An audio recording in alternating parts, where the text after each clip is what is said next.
கும்பராசி நேயர்களுக்கு அக்டோபர் மாதம் 21ஆம் தேதியில் கும்பராசி நேயர்களுக்கு அக்டோபர் மாதம் 20ஆம் தேதியிலிருந்து 31ஆம் தேதி வரையில் பலன்கள் எப்படி இருக்குன்னு பார்க்கலாம். கும்பராசி நேயர்களுக்கு அவிட்ட நட்சத்திரக்காரர்களுக்கு ஒரு சிறப்பம்சமாகவே அமைகிறது. தொலைதூர செய்திகள் மனதிற்கு சந்தோஷம் தரும். நீண்ட நாட்களாக குடும்பத்தை விட்டு சென்றவர்கள் மீண்டும் சேரும் வாய்ப்பு உண்டு.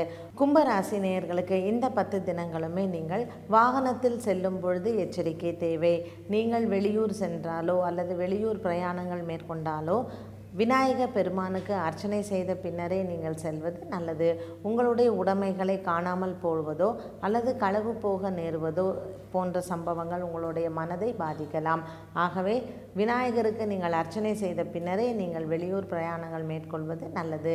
கும்பராசி நேயர்கள் இந்த வாரத்தில் இந்த 10 தினங்களில் நீங்கள் தெய்வீக பணிகளில் ஈடுபடுவதோ அல்லது ஆன்மீக சம்பந்தப்பட்ட விஷயங்களில் ஈடுபடுத்திக் கொள்வதோ உங்களுக்கு மட்டுமல்லாமல் உங்களுடைய குடும்பத்தாருக்கும் இது மேன்மை சேர்க்கும்.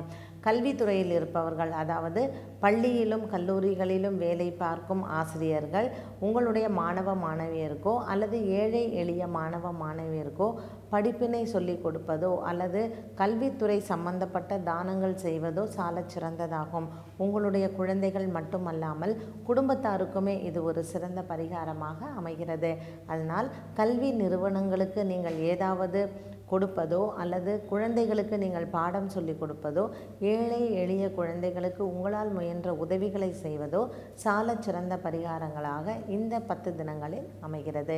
அக்டோபர் மாதம் 20ஆம் தேதியிலிருந்து அக்டோபர் மாதம் 31ஆம் தேதி வரையில் கும்பராசியில் குறிப்பாக அவிட்ட நட்சத்திரக்காரர்களுக்கு அமோகமான பலன்களே இருக்கும்.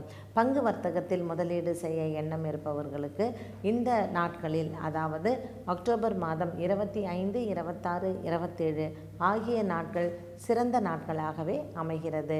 நீங்கள் பரிகாரங்கள் என்று செய்ய போனால் கோவில்களுக்கோ அல்லது தெய்வீக பணிகளில் ஈடுபடுவதோ தான தர்மங்கள் செய்வதோ இந்த 10 தினங்களுமே சிறப்பான பரிகாரங்களாகவே கும்பராசிக்கு அமைகிறது.